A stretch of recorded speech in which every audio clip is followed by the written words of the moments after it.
Hello friends, welcome to my channel Aishi fine arts. বন্ধুরা, প্রথমে আমরা পেজের চারদিকে ভালোভাবে বর্ডার টেনে নেব। তাহলে চলো আজকে আমি তোমাদের ব্যানানা বা কলা ড্র করা শেখাবো। ব্যানানাটি ড্র করার জন্য প্রথমে দুটি স্ট্রেট লাইন টেনে তারপর এইভাবে কার্ভ লাইন দিয়ে অ্যাড করে দিতে হবে। এরপর কলার নিচের দিকে পার্টটিকে আমরা এইভাবে করে দিলাম। প্রথমের কলাটিকে আমরা যেভাবে ড্র করেছি সেই একই রকমভাবে সেকেন্ড এবং থার্ডের কলাটিকেও আমরা ড্র করে নিলাম এবং মাঝের কার্ভ লাইনটিও ড্র করে দিয়েছি।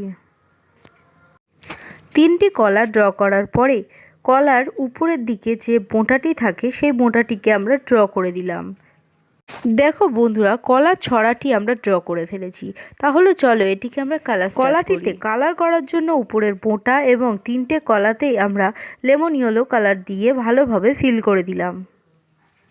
ইয়েলো কালারটি দিয়ে ভালোভাবে ডিপ করে কালার করতে হবে, যাতে কালারের মাঝে মাঝে কোনো সাদা ভাব না থাকে, এতে ছবিটি বাজে দেখতে লাগবে। ইয়েলো কালারটি করা হয়ে গেলে এর উপরে আমরা এইভাবে দেখো অকার ইয়েলো কালার দিয়ে এই জায়গাগুলোকে আমরা ডিপ করে দেব। কলার নিচের শিরা এবং তলার দিকের পাটটিতে আমরা অকার ইয়েলো দিয়ে ভালোভাবে ডিপ করে দেব। কলা তিনটির মধ্যে অকার ইয়েলো কালারটি করা হয়ে গেলে মোটার এক সাইডে অকার ইয়েলো এবং অপর সাইডে ব্রাউন কালার দিয়ে ভালোভাবে ফিল করে দিলাম।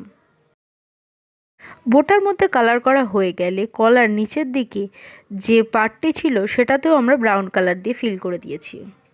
কলার নিচের দিকে শ্যাডোটিকে বোঝানোর জন্য আমরা গ্রে কালার দিয়ে হালকা করে কালার করে দেব। দেখো, খুব সহজে অল্প সময়ে আমরা কলাটিকে ড্র করে ফেলেছি। ভিডিওটি ভালো লাগলে একটি লাইক এবং তোমরা যদি আমার চ্যানেলে নতুন হয়ে থাকো চ্যানেলটিকে সাবস্ক্রাইব করে পাশে থাকা বেল আইকনটি প্রেস করে দিও।